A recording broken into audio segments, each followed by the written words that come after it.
Visakha steel ప్లాంట్లో కార్మికుల మరణానికి కేంద్ర రాష్ట్ర ప్రభుత్వాలే బాధ్యత వహించాలని సిపిఎం నేతలు డిమాండ్ చేశారు.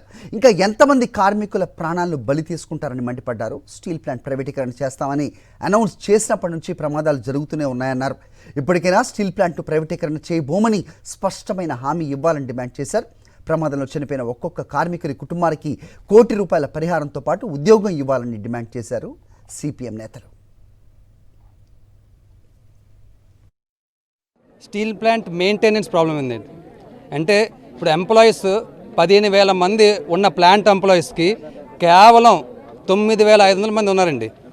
దాంతో production based salary first time in India అన్నమాట. అంటే సెంట్రల్ గవర్నమెంట్లోని ఇలాంటి సంస్థ అనేది ఇలాంటి రచన అనేది ఫస్ట్ టైం అన్నమాట. అది అంటే స్టీల్ ప్లాంట్ యాజమాన్యం దానికి బాధ్యతగా కాంపెన్సేషన్ ₹1 కోటి ఇస్తూ మెయింటెనెన్స్ కూడా లేదు, క్వాలిటీ కంట్రోల్ లేదు. సో దయచేసి స్టేట్ గవర్నమెంట్ దీన్ని మరి ఇమీడియట్ యాక్ట్ చేసి ఇలాంటివి దర్యాప్తు చేయాలి. మరి ఎవరు దీనికి కారణం? ఎవరు ముద్దాయిలు? ఎవరి వలన ఈరోజు ఇంతమంది చనిపోవాల్సి వచ్చింది? ఈరోజు గత 4 ఏళ్ల నుంచి విశాఖపట్నం స్టీల్ ప్లాంట్ అమ్మకానికి పెట్టారు. నరేంద్ర మోడీ గారు పెడితే దాని వేగవంతమైనటువంటి చర్యలు ఇప్పుడు చంద్రబాబు నాయుడు గారు తీసుకున్నారు. దానివలన వచ్చింది.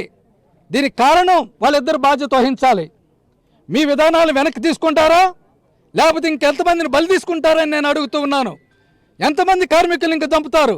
ఈరోజు ఎస్ఎంఎస్ జరిగింది, రేపు కోకో వన్ ఏమవుతుంది, రేపు బ్లాస్ట్ ఫర్నెస్ ఏమవుతుంది, సెంట్రల్ ప్లాంట్ ఏమైంది?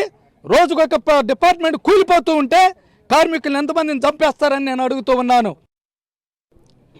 వాస్తవంగా పరిశ్రమ లోపల పర్మనెంట్ ఎంప్లాయీస్ని 2,000 మందిని వీఆర్ఎస్ మీద బయట నెట్టేశారు. 6,000 మంది కాంట్రాక్ట్ కార్మికుల్ని ఉన్నపలగా ఉద్యోగాలు తీసిపారేశారు. వాళ్ళ స్థానాలు ఇతర రాష్ట్రాల నుంచి అనుభవం వాళ్ళు తీసుకొచ్చి పెడతా ఉన్నారు.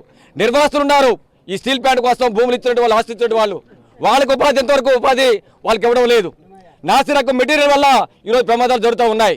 కాబట్టి స్టీల్ ప్లాంట్లో ఈరోజు ప్రమాదానికి, మరణానికి, ఆ కుటుంబాలు వీధులు పడ్డానికి ప్రభుత్వం కారణం. బాధ్యత వాళ్ళు వహించాలి. వారి మీద క్రిమినల్ చర్యలు చేపట్టాలని చెప్పి మేము డిమాండ్ చేస్తూ ఉన్నాం. మరిన్ని అప్డేట్స్ కోసం ఛానల్ ను సబ్స్క్రైబ్ చేయండి. నోటిఫికేషన్స్ కోసం బెల్ ఐకాన్ పై క్లిక్ చేయండి.